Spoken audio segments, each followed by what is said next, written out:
everyone, and welcome back to the Overcoming Barriers podcast. My name is Alejandra Perry, and I'm the founder of Literary Speaking, a 501c3 fiscally sponsored nonprofit mentorship program dedicated to supporting ESOL, first generation, and low-income students. In our last episode, we heard from Camila Hams-Rabello, a former English language learner and Questbridge scholar at Stanford University, who shared her story of immigrating to the United States, learning English, and navigating the college process. Today, we're continuing this conversation from a different perspective. We're joined by Ms. Mederos, the CAP advisor at Miami Core Park Senior High School. Through her work, she helps students understand the college application process, find scholarships, complete financial aid forms, and recognize that college is possible, even when they may be the first in their family to pursue it. For many ESOL, first generation, and low-income students, the biggest barrier is not a lack of potential, but a lack of access to information, guidance, and support. In this episode, we'll talk about how students can begin preparing for college, what resources are available to them, and what advice she has for students that might feel overwhelmed or unsure where to start.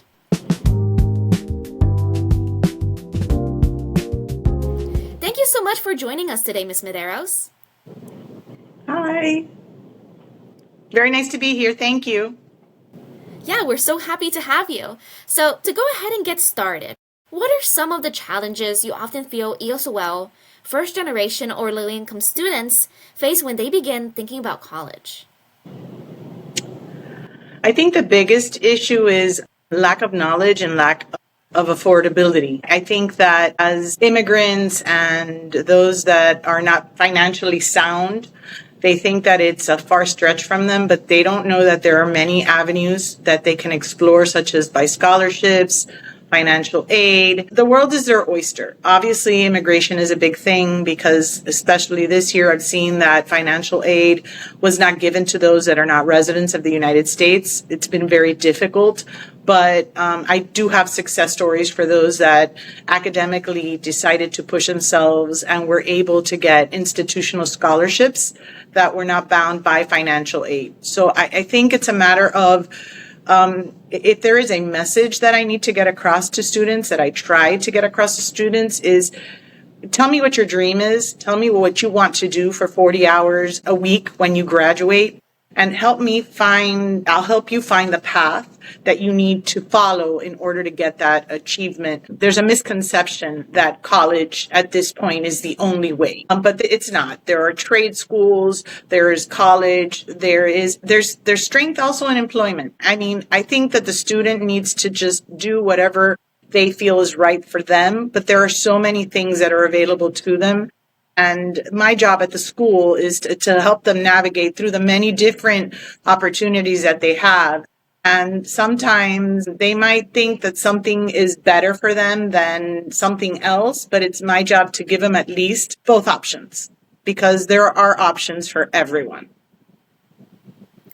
Awesome. Yeah, there are options for everyone. That's a great mindset to have. So with that in mind, right, since this is the Overcoming Barriers podcast, you mentioned how you've had a lot of students have overcome barriers, maybe in different kinds of aspects of their lives, and they've also had different approaches to that, right? You said there's trade school, there's college, there are other options. Could you give us some anecdotes of those various options? Sure. And some of the success stories you've witnessed from the students you've mentored? I have a student this year, as a matter of fact, that wanted to pursue a trade, a construction trade. And there was a trade school that the student was interested in applying to, but said trade school would run him about $45,000 a year, whereas you could find cheaper options than the $45,000 trade option. And I met with the student, and the student had a great GPA, and I was dumbfounded. I did not want the student to pay $45,000 for a trade school. That's not what I encourage. So the student and I met, and the student decided to go to a community college, MDC, and then he will pursue his education at FIU, getting into the trade, working in the trade while he goes to school, and then continuing in the trade in a managerial position, in a business management position, and still getting a degree.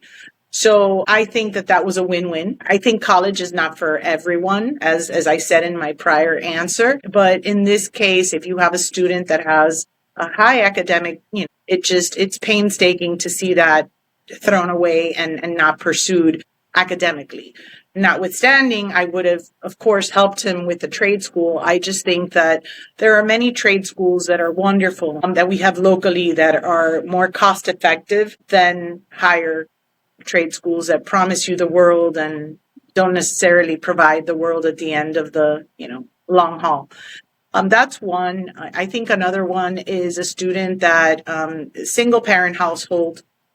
2 or 3 years ago, mom had 2 jobs, student had a great academic portfolio, and dream was to go to UM. And UM is actually where the student went to because he was able to go to UM, get financial aid. And then the institution gave him so many scholarships that he only had to pay $5,000 a year to go to UM, which I thought was amazingly great for him. That's just 2 of my stories. I do have the other students. I had one student come tell me 2 years ago she wanted to be a cosmetologist. And I said, okay. And she had a 3.9 weighted GPA, which is a good GPA. And I said, okay, well, if that's what you want, that's what we're going to go do. And I found that student, a cosmetology trade school, and she was happy as could be. And I was happy because the student was happy. You need to find in life, and this is what I tell every student, you may not know what you want to do yet, but you need to close your eyes and find out what makes you happy, and we'll start from there. And then once you've decided, and you tell me, let's say you do want to be a cosmetologist, close your eyes and tell me if you can do that 8 hours a day. And if you close your eyes and you tell me you can do that for 8 hours a day, then that's what I'm going to help you get to. That's where we're going to go. Those are, everybody has a story. I could sit here and tell you 100 stories like that. Awesome. So, I really like how you kind of work with the student based on what their interests are and what their background is, and kind of guide them towards that direction that they want to head to. So what do you think is really your side, your job, and then how much is up to the student to decide where they want to go, right? What do they have to work for in their personal lives or their academic lives? And then what do they need to kind of provide or reach out to you for you to facilitate? I think, and I say this a lot, I'm a cheerleader. That's my job. I listen to what the student tells me. I listen to their concerns. I listen to their fears, and I tell them adulting is scary sometimes. And it is, right? I don't baby my kids. I don't baby them when they come into my office, because when you go to school that first August after your graduation year, you're already an adult. And so they treat you as one. So I try to give them that in my office. I push them. I've pushed kids a lot. I know what they can do, right? I can see it in them. And, I treat everybody the same way. The lower GPA, the average GPA, the higher GPA. I don't have a difference in the way I treat my kids due to academics. I think that everybody has potential. I treat them, of course, with the utmost respect, but I do give them that nudge that they need. If they're low on the GPA, I try to move them up. If they're missing test scores, or their test scores need to be higher for Bright Futures, I am constantly on them. I'm always emailing the scholarships. I call them down. I meet with them as they need. And I tell them the truth is it's very stressful. Common application. The application process to schools is very stressful, but it's not impossible. And, we are all of the same mind. Granted, there are those that are much smarter than me, for example, but that doesn't mean that I should be scared of an application, because if somebody else can do it, so can I. So that's what I try to just remind them, that, it doesn't matter that we are not the best of the best, but we're still smart. Everybody is smart, and everybody can apply, and everybody can get to a school. I can't promise that everybody can get to, but for sure, everybody can get minimum to MDC or to a trade school. Everybody has something available to them. It's not that you sit there and say, I don't want to do this because I can't. Can't is coward. And I don't like that word. Okay, that's a great mindset to have. You have to take action regardless of your background and regardless of what feats or what feats you don't have, right? So, with that in mind, for students whose families may not understand the US college application process, or students who themselves who just don't know where to start, don't know what the process is like, they don't know what really to look for, how can they start navigating it with confidence? Well, we have a boot camp. Luckily, the district puts out a boot camp for rising seniors every summer. I encourage seniors to go to that. I invite everyone. I did invite all of my seniors, and I only had about 35 show up. I constantly give them information on how to apply. I have the local college come out to the school maybe 4 times a year to help them in the application process. We do financial FAFSA nights, financial aid nights. We have about 3 of those a year to help the parents because it is scary for them as well. They've never seen it. And especially if they're from another country, it can be overwhelming. My rule of thumb is if you want to go to a school, and this happened to me years ago, a mom called me and a mom said to me, my son wants to go to Yale, but he can't understand the application. Well, if your student wants to go to Yale and he can't understand that application, then your student needs to come see me because maybe we need to pivot and find another school because we need to be comfortable in what we're applying to. We need to be comfortable in how we're applying. Obviously, there are many application forms that are confusing. Common App being the bear, it is a huge application, but that is a student application. So when the parent comes back to me and says, how should my student apply? I say, send me your student and I will guide your student appropriately. The main thing I try to do in your senior year, right, is to make sure that the student is going to own up to everything that they need to be doing at this point. And I remind the parents that what I need them to do is maybe ask the student, hey, how's your Common App? Are you okay? Okay, hey, when are we doing the FAFSA? Because the parent has to have input on the FAFSA. It cannot be done by the student by themselves. The parent is the one that has to complete that. But I need the student to own what they are doing. They need to own up to what they're doing and then come to me with questions or concerns. Now, the students since junior year should have really started to say, okay, I like Yale, I like UPenn, I like MIT, I like Duke, and I would love for every student to apply to 8 places. That's what I would love. Is that going to happen? I don't know. I think that through the years I've seen correlations, and I mentioned this at the boot camp. I've seen correlations with students that do attend the boot camp that do apply for 8 or more schools, and then those that constantly are in my office and those that are interested, I see that they apply to more schools and do fairly well. I know that there's a shift right now with, again, immigration and those students that will not receive FAFSA. And there are different institutions, there are different scholarships that could be of assistance to them. And I encourage them to come see me. Everything is confidential. So I think that the parents need to communicate with the student because I need the student to take the reins. It's all about what the student wants, what the student needs. And then once I meet with the student and the student and I have had a conversation about the needs and the wants, then I will gladly meet with the parents to have a discussion, the 3 of us about, or the 4 of us, if there's 2 parents, about what we're going to do, what the future looks like for the student. I really like that phrase, taking the reins. But for a lot of students, maybe not at Coral Park, since you've given a lot of support systems and you make yourself very available, but not every student at every school has those support systems available. So what advice would you like to share for students who may not have somebody like yourself who is available to give them guidance? What do you think? Or maybe parents. Oftentimes parents are not involved either, or a caregiver. In the scenario that a student is solely independent, has to kind of navigate everything individually, what advice and resources you can share in that case? I would start with get into Common App. Get into Common App as soon as it opens. It opens August 1st.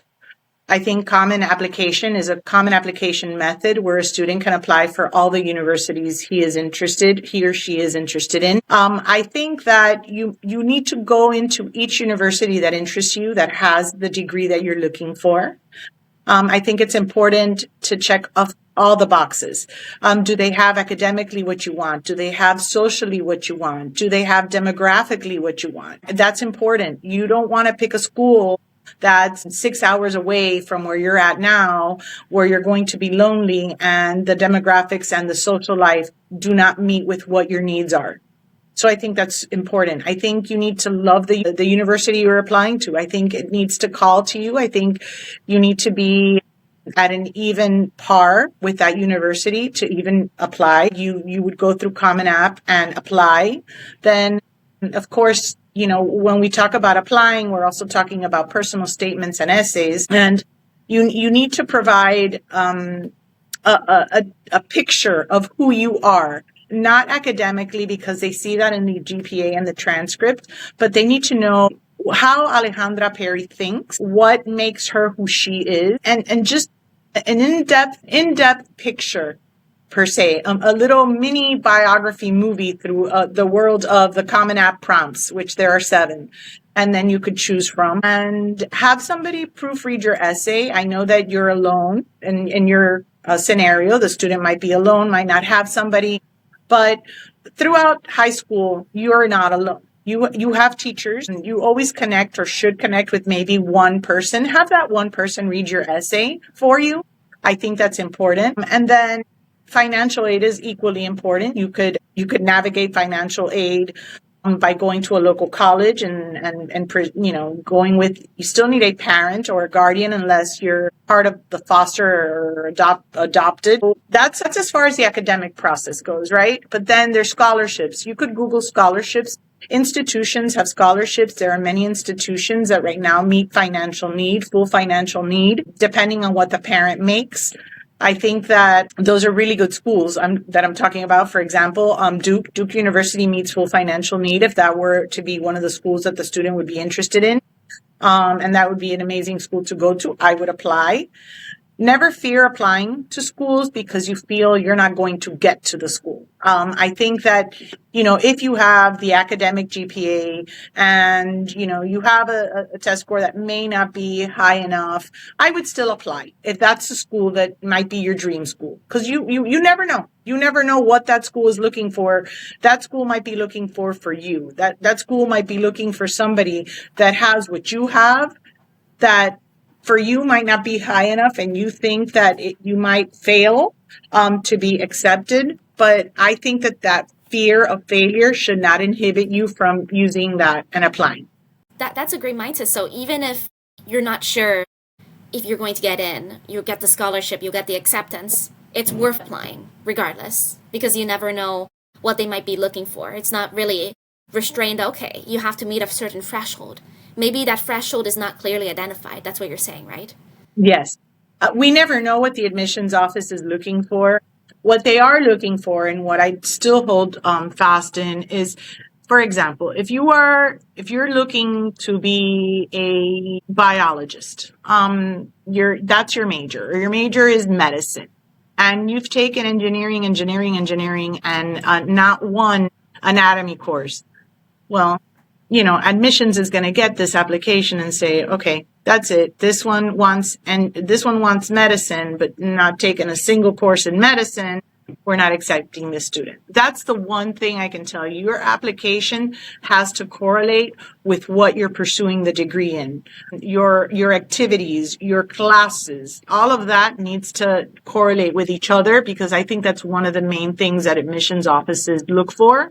And this was actually something that was mentioned at one of my meetings that prepare me to be a better me from an admissions director standpoint. So when you think about that, and I went home and I thought about that, I said, wow, that is the most greatest piece of advice I could get from that gentleman, which was the admissions director. And then another thing is, I know students are overachievers and they are in many different activities, many different clubs. And sometimes you could be in 20 clubs, but that kind of steers people to think, okay, this person's in 20 clubs, spreading themselves very thin, but they're all different clubs. There's not one thing or two things that we could say, hey, this is the person's strength. So I think that we also need to pay attention to what and how we spend our time. It's really important pieces of advice. Thank you for sharing that. Have been ESL or our first generation at some point. I think that you could integrate that definitely into your essay because I think it's important. I think being a first generation college student is to be commended. I think that just means that, you have a family that has worked really hard to help you get to where you need to get to. And I think that's important. And I think it's also important, that you're an ESL student and that you are applying to 12 different schools through the Common App process. That to me is important. Now, it doesn't have to be a sob story, but it does have to speak to who you are and how that makes you the person you are. Is that actually embedded into your grain, or is it just, oh, I'm lucky and that happened? What would you say directly to a student who has big dreams but feels behind because they didn't grow up with the same resources and guidance as many of their peers? I would say you have the same opportunity available to you. We're not going to be scared about it. Of course, we're always going to be apprehensive because it's new. But if you're academically sound, your test scores are good, then I am not going to be the one to say continue in fear. I'm going to be the one to say, you've got this. We're going to do this together. You're going to apply and, we're going to take it from there. And all we can do is try. All we can do is apply. And all we can do is let them know that we're interested and write that essay and send that application. And then we deal with what we need to deal with. Nothing is certain. I can't say for all extensive purposes, 100% that they're going to be accepted into where they're going. But I can tell them that there's a plan. I believe there's a plan for everyone. That will be accompanied by a hug and a promise that I will be their cheerleader and that they are worth it. That's it. Incredible. Thank you very much for having me, Alejandra. Thank you, everyone. I hope that you find that one person that can read that essay for you. If not, reach out to us. If you are an ESOL, first generation, or low-income student, you can go ahead and sign up for free mentorship from an experienced mentor from an Ivy League or top university. Go ahead and visit www.literaryspeaking.com to connect for free today.